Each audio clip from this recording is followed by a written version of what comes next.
ನಮಸ್ಕಾರ ವೀಕ್ಷಕರೇ, ಜಿಟಿವಿ ಕನ್ನಡಕ್ಕೆ ಸ್ವಾಗತ. ನಾನು ಮನೀಷಾ. ಒಬ್ನಿಗೆ ಅರೆ ಹುಚ್ಚು, ಇನ್ನೊಬ್ನಿಗೆ ಹೊಟ್ಟೆ ಕಿಚ್ಚು. ಮಾಧ್ಯಮಗೋಷ್ಠಿಯಲ್ಲಿ ಗೃಹ ಸಚಿವ ಎಂಬಿ ಪಾಟೀಲ್ ಮಾತನಾಡಿ, ಒಂದಿಬ್ರು ರಾಜಕಾರಣಿಗಳು ಜಿಲ್ಲೆಯಲ್ಲಿನ ನೀರಾವರಿ ಯೋಜನೆ ಕುರಿತು ಜನರಲ್ಲಿ ತಪ್ಪು ಕಲ್ಪನೆ ಸೃಷ್ಟಿ ಮಾಡ್ತಾ ಇದ್ದಾರೆ. ಅವರ ಹೆಸರು ನನ್ನ ಬಾಯಿಂದ ಕೂಡ ಹೇಳಲಾಗೋದಿಲ್ಲ. ಒಬ್ಬ ರಾಜಕಾರಣಿ ಇದೇ ಜಿಲ್ಲೆಯವರು, ಇನ್ನೊಬ್ರು ಬೇರೆ ಜಿಲ್ಲೆಯವರು. ನಾನು ನೀರಾವರಿ ಸಚಿವನಾಗಿದ್ದಾಗ ಜಿಲ್ಲೆಗೆ ನೀಡಿದ ನೀರಾವರಿ ಕಾಮಗಾರಿಗಳ ಕುರಿತು ಜನರಿಗೆ ತಿಳಿಸಬೇಕಾಗಿದೆ. 5 ವರ್ಷಗಳಲ್ಲಿ 14,500 ಕೋಟಿಯ ನೀರಾವರಿ ಯೋಜನೆ ಕಾಮಗಾರಿಗಳನ್ನ ನಾನು ಮಾಡಿದ್ದೇನೆ. ನನ್ನ ಕಾಮಗಾರಿಗಳನ್ನು ನೋಡಿ ಜನರೇ ಸಂತಸಗೊಂಡಿದ್ದಾರೆ. ಬಸನಗೌಡ ಪಾಟೀಲ್ ಅವರೇ ನನಗೆ ಆಧುನಿಕ ಭಗೀರಥ ಎಂದು ಸಿದ್ದೇಶ್ವರ ಸಂಸ್ಥೆಯ ಮೂಲಕ ಪ್ರಶಸ್ತಿ ನೀಡಿದ್ದಾರೆ. 5 ವರ್ಷಗಳ ಕಾಲ ನಾನು ನೀರಾವರಿ ಯೋಜನೆಗಾಗಿ ಮಧ್ಯಾಹ್ನ ಊಟ ಮಾಡದೆ ಕೆಲಸ ಮಾಡಿದ್ದೇನೆ. ವಿಜಯಪುರ ಜಿಲ್ಲೆಯ ಇತಿಹಾಸದಲ್ಲೇ ಯಾರು 15,000 ಕೋಟಿಯ ಕಾಮಗಾರಿ ಮಾಡಿದ್ದಾರೆ? ಕೆರೆ ತುಂಬುವುದನ್ನ ಹೊರತುಪಡಿಸಿ ಐತಿಹಾಸಿಕ ಬಾವಿಗಳನ್ನ ನಾನು ತುಂಬಿಸಿದ್ದೇನೆ. ಇಬ್ಬರು ಶಾಸಕರಿಗೆ ಕೆಲಸ ಮಾಡಲಾಗದೆ ಸುಖಾಸುಮ್ಮನೆ ಆರೋಪ ಮಾಡ್ತಾ ಇದ್ದಾರೆ. ಒಬ್ಬ ಅರೆ ಹುಚ್ಚ, ಇನ್ನೊಬ್ನಿಗೆ ಹೊಟ್ಟೆ ಕಿಚ್ಚು. ನನ್ನ ಮತಕ್ಷೇತ್ರಕ್ಕೆ ಬಂದು ಮೋದಿ, ಅಮಿತ್ ಶಾ ಯಾರಾದ್ರೂ ಬಂದು ಪ್ರಚಾರ ಮಾಡಿದ್ರು ಕೂಡ 30,000ಕ್ಕೂ ಅಧಿಕ ಮತಗಳಿಂದ ಗೆಲ್ಲಿಸಿದ್ದಾರೆ. ನನ್ನ ಬಹಿರಂಗ ಚರ್ಚೆಗೆ ಜಿಲ್ಲೆಯ ಸಾಮಾನ್ಯ ಜನ ಕೇಳಿದ್ರು ಉತ್ತರ ಕೊಡ್ತೇನೆ. ಆದ್ರೆ ಅರೆ ಹುಚ್ಚರೆಲ್ಲ ಬಹಿರಂಗ ಚರ್ಚೆಗೆ ಕರೆದ್ರು ನಾನು ಬರಲ್ಲ ಎಂದು ಪರೋಕ್ಷವಾಗಿ ಎಸ್ ಪಾಟೀಲ್ ನಡಹಳ್ಳಿ ಅವರಿಗೆ ಟಾಂಗ್ ನೀಡಿದ್ರು. ಅಥವಾ ಮಾಜಿ ಮುಖ್ಯಮಂತ್ರಿಗಳಾದ ಸಿದ್ದರಾಮಯ್ಯ ಅವರು ಸಮಾವೇಶ ಸಮಿತಿ ಅಧ್ಯಕ್ಷ ಅವ್ರು ಕೊಟ್ಟಿದ್ರೆ ಬೇರೆ ಇತ್ತು. ಸಲ ಕೊಟ್ಟರು, ಕೊಟ್ಟ ಮೇಲೆ ನಾನು ರಿಪೀಟ್ ಮಾಡ್ಬೇಕು. ನಾನು ಒಬ್ಬ ಸಾಮಾನ್ಯ ಕಾರ್ಯಕರ್ತ. ಮತ್ತು ಸಾಮಾನ್ಯ ಕಾರ್ಯಕರ್ತ ನಿನಗೆ ಯಾರು ಅಧಿಕಾರ ಕೊಟ್ಟರು? ಕ್ಷಮಾಪಣೆ, ಪಕ್ಷದ ಪರ ಕ್ಷಮಾಪಣೆ ಕೇಳಕ್ಕೆ ಇವ್ರಿಗೆ ಯಾರು ಅಧಿಕಾರ ಕೊಟ್ಟರು? ಅದಕ್ಕೆ ಈ ಡಿ ಕೆ ಶಿವಕುಮಾರ್ ಅವರು ಮೊದಲು ತಮ್ಮ ಮನೆಯನ್ನು ಶುದ್ಧ ಮಾಡಿಕೊಳ್ಳಿ. ಅದಾವ ಏನೋ ಹೇಳ್ತಾರೆ ಗಾದೆ ಮಾತು, ಮನೆ ಗೆದ್ದು ಮಾರು ಗೆಲ್ಲಬೇಕು ಅಂತೇಳಿ. ಒಕ್ಕಲಿಗರ ಬೆಲ್ಟ್ನಲ್ಲಿ ಮೊದಲು ಅಲ್ಲಿ ನಾವು ಭಾಳ ವೀಕ್ ಆಗಿದ್ದೀವಿ. ಅಲ್ಲಿ ಪಕ್ಷ ಸಂಘಟನೆ ಮಾಡಿರಿ. ಇಲ್ಲಿ ಮಾಡಬೇಡ ಅಂತಲ್ಲ, ಇಲ್ಲಿನೂ ಮಾಡಕತ್ತಿರಂತ. ಅಲ್ಲಿ ಮಾಡಿ ಬಂದು ಈ ಕಡೆ ಬರ್ರಿ. ಸುಮ್ಮನೆ ಉತ್ತರ ಕರ್ನಾಟಕದಾಗ ಬಂದು ನಮ್ಮ ಇದರಲ್ಲಿ ನಮ್ಮ ಅಸ್ಮಿತೆ, ನಮ್ಮ ಸಮಸ್ಯೆಗಳು ನಾವು ಬಗೆಹರಿಸ್ಕೋತೀವಿ. ನಮ್ಮ ಸ್ವಾಮಿಗಳಾದ ಬಗೆಹರಿಸ್ಕೊಳಕಿದ್ದಾರೆ. ಇವರು ಪದೇ ಪದೇ ಯಾಕೆ ಕೊಡ್ತಾ ಇದ್ದಾರೆ? ಒಮ್ಮೆ ಬಳ್ಳಾರಿ ಚುನಾವಣೆಗೆ ಕೊಟ್ಟರು, ಮತ್ತೆ ಈಗ ಕೊಟ್ಟರು. ಅಂದರೆ ಇದರ ಅರ್ಥ ಏನು? ನಾನು ಪಕ್ಷದ ಹೈಕಮಾಂಡಿಗೆ ಕೂಡ ಇದು ಮಾಡ್ತಾ ಇದ್ದೀನಿ. ಹೈಕಮಾಂಡ್ ಅಂಗಳಿಗೆ ಹೋಗ್ತಾ ಇದ್ದೀನಿ. ಅದನ್ನು ಪದೇ ಪದೇ ಇವ್ರು ಕೊಡಲಿಕ್ಕೆ ಏನು ಕಾರಣ ಏನಿರ್ಬೋದು? ಸ್ವಲ್ಪ ಮಾಹಿತಿ ನನಗಿದೆ, ಅದು ಚುನಾವಣೆ ನಂತರ ಮಾತಾಡ್ತೀನಿ. ಯಾಕಂದ್ರೆ ನಾನು ಈ ಚುನಾವಣೆ ಸಂದರ್ಭದಲ್ಲಿ ನಾನು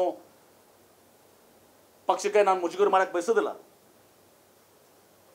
ಚುನಾವಣೆ ನಂತರ ಇವತ್ತು ಸಹ ನಾನು ಡಿಟೇಲ್ಡ್ ಆಗಿ ಈ ಡಿ ಕೆ ಶಿವಕುಮಾರ್ ಅವರು ಏನು ಪದೇ ಪದೇ ಪ್ರಸ್ತಾಪ ಮಾಡ್ತಾ ಇದ್ದಾರೆ, ಇದರಿಂದ ಇವ್ರ ಉದ್ದೇಶ ಏನಿರ್ಬೋದು, ಆ ಕೆಲವು ಹಿಂಟುಗಳು ನನಗೂ ಕೂಡ ಗೊತ್ತಾಗಿದೆ. ಮತ್ತೆ ಮೇಲೆ ಸಾಮಾನ್ಯ ಕಾರ್ಯಕರ್ತ ಅಂತ ಹೇಳೋದು ಎಂದಾಳೆ. ನಿಮಗೆ ಅಧಿಕಾರ ಕೊಟ್ಟು ಪಕ್ಷದ ಪರ ಕ್ಷಮಾಪಣೆ ಕೇಳಕ್ಕೆ ನೀವ್ಯಾರು? ಪಕ್ಷ ಅದನ್ನು ಇಲೆಕ್ಷನ್ ಇಶ್ಯೂನೇ ಮಾಡ್ಕೊಂಡಿರಲಿಲ್ಲ, ನಮ್ಮ ಮ್ಯಾನಿಫೆಸ್ಟೋದಲ್ಲಿ ಇರಲಿಲ್ಲ. ನೀವ್ಯಾರು ಈ ಕ್ಷಮಾಪಣೆ ಕೇಳೋರು? ನೀವು ಕ್ಷಮಾಪಣೆ ಕೇಳಬೇಕಾದ್ರೆ ಒಕ್ಕಲಿಗರ ಬೆಲ್ಟ್ನಲ್ಲಿ ನಮಗೆ ಕಡಿಮೆ ಓಟ್ ಬಿದ್ದಿದ್ದಾವೆ, ಅದಕ್ಕೆ ನಮಗೆ ಕ್ಷಮಾ ಮಾಡಿ ಅಂತೇಳಿ ಕೇಳಿ. ಒಕ್ಕಲಿಗರ ಬೆಲ್ಟಲ್ಲಿ ನಮಗೆ ಕಡಿಮೆ ಓಟುಗಳು ಬಿದ್ದಿದ್ದಾವೆ, ಅದಕ್ಕೆ ಕ್ಷಮಾಪಣೆ ಕೇಳಿ. ಇನ್ನೂ 2-3 ಭಾಳ ಬಲವಾದ ಕಾರಣಗಳಿದ್ದಾವೆ. ಚುನಾವಣೆ ನಂತರ ಹೇಳ್ತೀನಿ ಕಾರಣಗಳು ಏನೇನದಾವ ಅಂತೇಳಿ. ಈಗ ನಾನು ಹೇಳಕ್ಕೆ ಬಯಸೋದಿಲ್ಲ. ಚುನಾವಣೆ ಹೊಸದಲ್ಲಿದ್ದೀವಿ. ಚುನಾವಣೆ ನಂತರ ಸ್ಪೆಷಲಿ ಈ ಡಿ ಕೆ ಶಿವಕುಮಾರ್ ಹೇಳಿಕೆ ಏನಿದೆಯಲ್ಲ, ಇದ್ರ ಮೇಲೆ ಒಂದು ಪತ್ರಿಕಾಗೋಷ್ಠಿನ ಕರಿತೀನಿ. ಈಗ ಚುನಾವಣೆ ಇದರಿಂದ ನಮ್ಮ KPCC ಅಧ್ಯಕ್ಷರು ಕೂಡ ಇದನ್ನು ಮಾಡಿ ಅಂತ ಈಗ ನನಗೂ ಕೂಡ ಅವ್ರು ಸೂಚನೆ ಕೊಟ್ಟಿದ್ದಾರೆ. ಆದರೆ ಇದನ್ನು ಪ್ರಾರಂಭ ಮಾಡಿಲ್ಲ. ಆ್ಯಕ್ಷನ್ಗೆ ರಿಯಾಕ್ಷನ್ ಇರ್ತದೆ. ಒಮ್ಮೆ ಆ್ಯಕ್ಷನ್ ಮಾಡಿದಾಗ ಅದು ರಿಯಾಕ್ಷನ್ ಇರ್ತದೆ. ಮತ್ತು ಚುನಾವಣೆಗಳು, ಲೋಕಸಭೆ ಚುನಾವಣೆ ಲಿಂಗಾಯತ ವೀರಶೈವ ಧರ್ಮ ಮೇಲೆ ಆಗ್ತದ?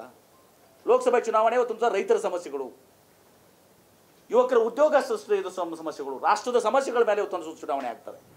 ಚುನಾವಣೆಯಲ್ಲಿ ಇಂಥವೆಲ್ಲ ಪ್ರಸ್ತಾಪ ಮಾಡೋದು ಇದು ಡಿ ಕೆ ಶಿವಕುಮಾರ್ ಅವರು ಮಾಡಿದಂಥ ಸರಿಯಾದ ಕೆಲಸ ಅಲ್ಲ.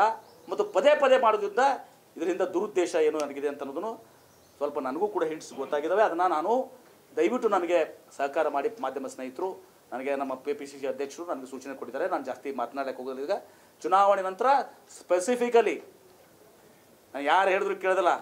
ಚುನಾವಣೆ ನಂತರ ಸ್ಪೆಸಿಫಿಕಲ್ ಆಗಿ ನಾನು ಇದರ ಬಗ್ಗೆ ಡಿ ಕೆ ಶಿವಕುಮಾರ್ ಅವರು ಲಿಂಗಾಯತ ಹೇಳಿಕೆಗಳ ಪದೇ ಪದೇ ಹೇಳಿಕೆ ಬಗ್ಗೆ ಮತ್ತು ಪಕ್ಷಕ್ಕೆ ಯಾರ್ಯಾರು ಕ್ಷಮಾಪಣೆ ಕೇಳಬೇಕು ಅನ್ನೋದು ಕೂಡ ಹೇಳ್ತೀನಿ.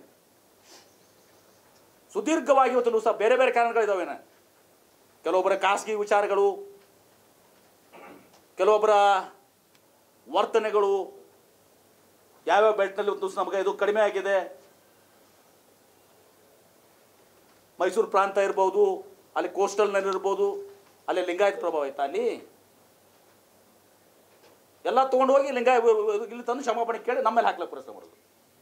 ಅದಕ್ಕೆ ಇವತ್ತು ಇಲ್ಲಿಗೆ ಅದನ್ನ ಸ್ಥಗಿತಗೊಳಿಸ್ತೀನಿ. ನಮ್ಮ ಅಧ್ಯಕ್ಷರು ಹೇಳಿದ್ರಿಂದ ಚುನಾವಣೆ ನಂತರ ಒಂದು ಸುದೀರ್ಘವಾದ ಪತ್ರಿಕಾಗೋಷ್ಠಿ, ಸ್ಪೆಸಿಫಿಕಲಿ DK ಶಿವಕುಮಾರ್ ಲಿಂಗಾಯತ ಧರ್ಮ ಇದ್ರ ಬಗ್ಗೆ ನಾನು ಒಂದು ದೊಡ್ಡ ಪತ್ರಿಕಾಗೋಷ್ಠಿ ಮಾಡಿ ಮಾಹಿತಿ ಮಾಡ್ತೀನಿ. ಮತ್ತು ನಾನು ಪಕ್ಷದ ಅಧ್ಯಕ್ಷ ರಾಹುಲ್ ಗಾಂಧಿ ಅವ್ರಿಗೂ, ಹೈಕಮಾಂಡ್ ವೇಣುಗೋಪಾಲ್ ಅವ್ರಿಗೂ ಕೂಡ ಇದ್ರ ಬಗ್ಗೆ ನಾನು, ಯಾಕೆ ನಾನು ಮಾಡಿಲ್ಲ, ನಾನು ತಪ್ಪಿಸ್ತಾ ಅಲ್ಲ, ಇವರು ಮಾತನಾಡಿ ಇವತ್ತು ಕೆದಕಿ ನಮ್ಮನ್ನು ಇದು ಮಾಡ್ಬೇಕಂತಾರೆ. ಅವರು ಜನ ಇವತ್ತೊಂದು ದಿವಸ ಈ ವಿಚಾರ ಪ್ರಸ್ತಾಪ ಮಾಡ್ತಾರೆ, ಸುಮ್ಮನೆ ಇದ್ದಾರೆ. ಇವರು ಅದನ್ನು ಕೆದಕಿ ಇವತ್ತೊಂದು ದಿವಸ ಬೆಂಕಿ ಹಚ್ಚಬೇಕಂತಾರೆ. ಅದಕ್ಕೆ ನಾನು ಈ ಸಂದರ್ಭ ಅವ್ರಿಗೆ ಬೆಂಕಿಗೆ ತುಪ್ಪ ಹಾಕಕ್ಕೆ ಬಯಸೋದಲ್ಲ. ನಾನು ಚುನಾವಣೆ ನಂತರ ಸುದೀರ್ಘವಾದ ಪತ್ರಿಕಾಗೋಷ್ಠಿಯನ್ನು ಭಾಳ ವಿಚಾರಗಳಿದಾವೆ. ಆನೆ ಹೋಗ್ತಿರತ್ತೆ, ನಾಯಿಗಳೆಲ್ಲ ಬೊಗಳಿದ್ರೆ ಅದು ಅದಕ್ಕೆ ತಲೆ ಕೆಡಿಸ್ಕೊಳ್ಳಲ್ಲ ಎಂದ MBP. ಪ್ರತ್ಯೇಕ ಲಿಂಗಾಯತ್ ಧರ್ಮದ ವಿಚಾರ ಕಾಂಗ್ರೆಸ್ ಪಕ್ಷಕ್ಕೂ ಲಿಂಗಾಯತ್ ಧರ್ಮಕ್ಕೂ ಸಂಬಂಧವಿಲ್ಲ. ನನ್ನ ಅಭಿವೃದ್ಧಿ ಕಾರ್ಯಗಳನ್ನ ಆಧರಿಸಿ ನಾನು ಚುನಾವಣೆ ಮಾಡಿದ್ದೇನೆ. ಲಿಂಗಾಯತ್ ವೀರಶೈವ ಭಿನ್ನಾಭಿಪ್ರಾಯ 12ನೇ ಶತಮಾನದಿಂದನೂ ಇದೆ. ಎರಡೂ ಧರ್ಮದಲ್ಲಿ ನಾಯಕರಿದ್ದಾರೆ, ಅವರು ಅದನ್ನ ಬಗೆಹರಿಸ್ತಾರೆ.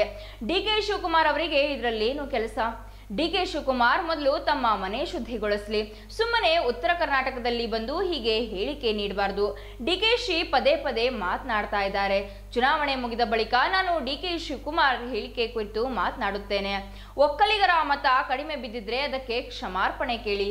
DK ಶಿವಕುಮಾರ್ ಪಕ್ಷದ ಪರವಾಗಿ ಕ್ಷಮೆ ಕೇಳುವುದು ಬೇಡ. ಚುನಾವಣೆ ಮುಗಿದ ಬಳಿಕ DKಶಿ ಅವರ ಕ್ಷಮಾರ್ಪಣೆ ಕೇಳುವ ಹಿಂದಿನ ಕಾರಣ ಹೇಳ್ತೇನೆ. ಲಿಂಗಾಯತ್ ಧರ್ಮ ಹಾಗೂ DKಶಿ ಅವರ ಬಗ್ಗೆನೇ ಪತ್ರಿಕಾಗೋಷ್ಠಿ ಕರೆಯುತ್ತೇನೆ. ಜನ ಈಗ ಸುಮ್ಮನಿದ್ದಾರೆ, ಆದರೆ ಅವರು ಕೆದಕಿ ಬೆಂಕಿ ಹಚ್ಚುತ್ತಿದ್ದಾರೆ ಎಂದು DKಶಿ ಕುರಿತು ಅಸಮಾಧಾನ ಹೊರಹಾಕಿದ್ರು ಸಚಿವ MB ಪಾಟೀಲ್. ಕಾನೂನಾತ್ಮಕವಾಗಿ ಚುನಾವಣೆ ಮುಗಿಲಿ, ಏನು ಅವ್ರಿಗೆ ಸಾಕ್ಷಿ ಇದ್ದಾವೆ, ಪುರಾವೆ ಇದಾವೆ ಅಂತ ಹೇಳಿದ್ದಾರೆ. ಇಲೆಕ್ಷನ್ ಮುಗಿದ ಮೇಲೆ ನಾನು ಕಾನೂನಾತ್ಮಕವಾಗಿ ನಿರ್ಣಯ ತಗೋತೀನಿ. ಆಮೇಲೆ ಹೇಳಿದ್ರೆ ಆಣೆ ಹೋಗುವಾಗ ಶ್ವಾನ ಬಗಳಿರ್ತದೆ. MB ಪಾಟೀಲ್ ಏನು ಅನ್ನೋದು ಗೊತ್ತಿದೆ, ಎಲ್ಲ ಜಗತ್ತಿಗೆ ಗೊತ್ತಿದೆ. ಇವ್ರ ಇತಿಹಾಸ ಇಡೀ ಜಗತ್ತಿಗೆ ಗೊತ್ತಿದೆ, ನಮ್ಮ ಇತಿಹಾಸನೂ ಇಡೀ ಜಗತ್ತಿಗೆ ಗೊತ್ತಿದೆ. ಆದರೆ ಕಾನೂನಾತ್ಮಕವಾಗಿ ಒಂದು ವಿಚಾರ ಮಾಡ್ತಾ ಇದ್ದೀನಿ. ಡೆಫಿನೆಟ್ ಇಲ್ಲ, ಕಾನೂನಾತ್ಮಕವಾಗಿ ಒಂದು ಇದಕ್ಕೆ ಒಂದು ಚುರುಕಿ ಕೊಡ್ಬೇಕಂತ ಮಾಡಿದ್ದೀನಿ. ಸಂಪೂರ್ಣ ವಾರ್ತೆಗಾಗಿ ನೋಡ್ತಾ ಇರಿ GTV ಕನ್ನಡ. ಜಿ ಅಂದ್ರೆ ಜೀನಿಯಸ್.